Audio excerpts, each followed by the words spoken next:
Hello students, welcome to my channel Online Biology Tutorials.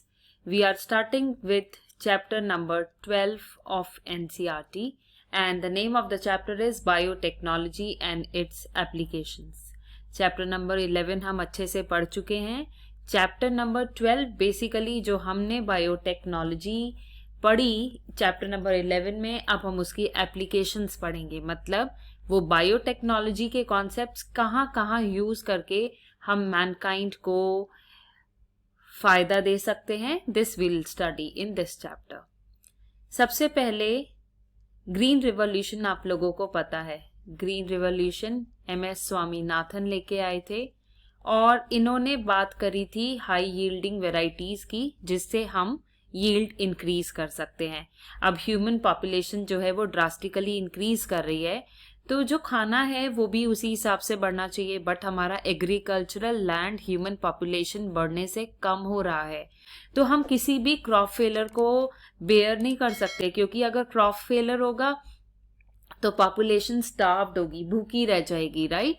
सो जो green revolution था it was successful to some extent, but जो agricultural methods थे जैसे कि हम फर्टिलाइजर्स की बात करते थे वो अपने आप में इतने एक्सपेंसिव है कि हर कोई बेयर नहीं कर सकता. राइट.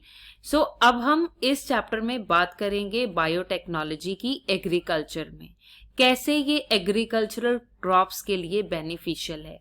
तो अगर हम किसी भी ऑर्गेनिज्म को मॉडिफाई कर रहे हैं, उसका जेनेटिक मेकअप डिस्टर्ब कर रहे हैं, तो ऐसे हम बनाते हैं जेनेटिकली मॉडिफाइड ऑर्गेनिजम्स.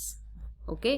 तो जब हम नॉर्मल ऑर्गेनिज्म का जेनेटिक मेकअप डिस्टर्ब करते हैं अपने फायदे के लिए, तो हम बनाते हैं जेनेटिकली मॉडिफाइड ऑर्गेनिज्म, जिन्हें हमें GMOs के नाम से भी हम इन्हें जानते हैं. अब हम एग्रीकल्चरल में बायोटेक्नोलॉजी का यूज कैसे करते हैं. हम ऐसी क्रॉप वेराइटीज बनाते हैं that can bear abiotic stress. अब ये एबायोटिक स्ट्रेस क्या है? एबायोटिक स्ट्रेस मतलब कि ऐसा स्ट्रेस जो नॉन लिविंग फैक्टर्स की वजह से, ए मीन्स एब्सेंट, बायोटिक मतलब लिविंग. सो ऐसी स्ट्रेस, ऐसी सिचुएशन जहां प्लांट को एक पर्टिकुलर चीज मिल नहीं रही. सपोज आपके घर में बहुत सारे प्लांट्स है, समर का सीजन है, आपने सुबह पानी दिया और आप शाम को पानी देना भूल गए, आपने नेक्स्ट डे भी पानी नहीं दिया, तो ये क्या कंडीशन हो गई? ये प्लांट के लिए हो गया वाटर स्ट्रेस. सो अगर हम जेनेटिकली मॉडिफाइड प्लांट्स बनाते हैं तो उनकी एबिलिटी होती है कि वो एबायोटिक स्ट्रेस को बियर कर पाए, जैसे कि कोल्ड, ड्रॉट मीन्स सूखा, जब पानी नहीं होगा, अगर हाई सॉल्ट कंडीशन है उनको, हाई टेम्परेचर कंडीशन है या लो टेम्परेचर कंडीशन है उनको. सो हम ऐसी वेराइटीज बना सकते हैं जो एबायोटिक स्ट्रेस को टॉलरेट कर पाए. हम पेस्ट रेजिस्टेंट वेराइटीज बना सकते हैं. पेस्ट रेजिस्टेंट वेराइटीज का मतलब ऐसी वेराइटीज जिनके ऊपर पेस्ट जो है वो नहीं आए.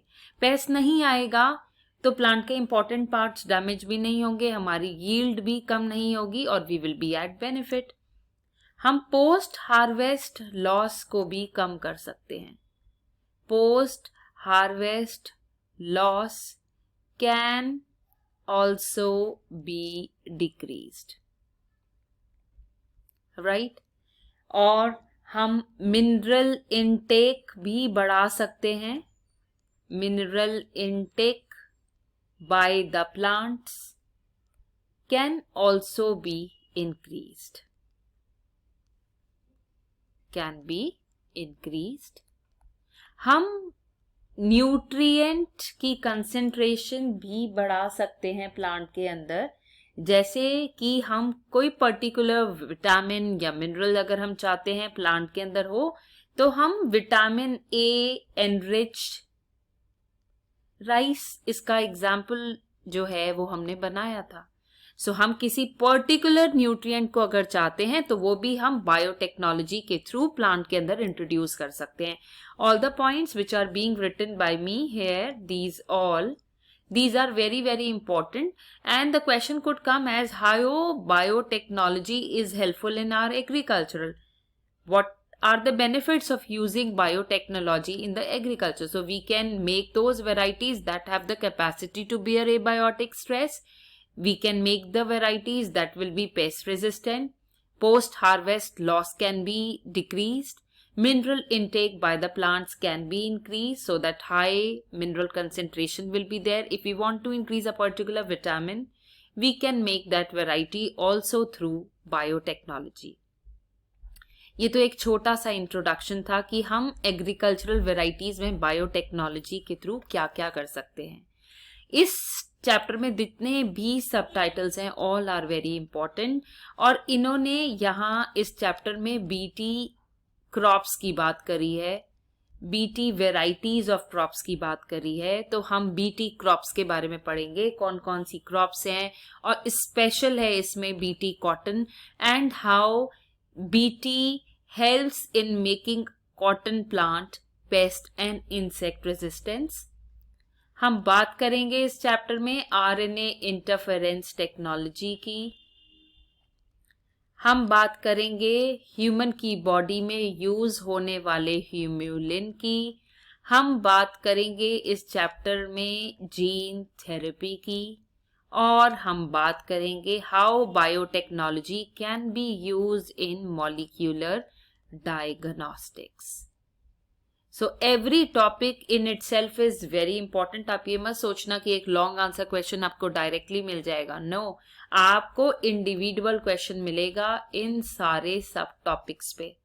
और कौन कौन से इंपॉर्टेंट प्रोडक्ट्स हम प्लांट से लेते हैं, एनिमल से लेते हैं, जो ह्यूमन के लिए बेनिफिशियल है.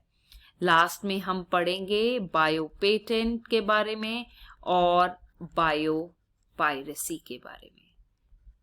So stay connected till the last video of this chapter. These video series will definitely be very, very helpful to you. In next video, we will talk about BT crops. Thank you.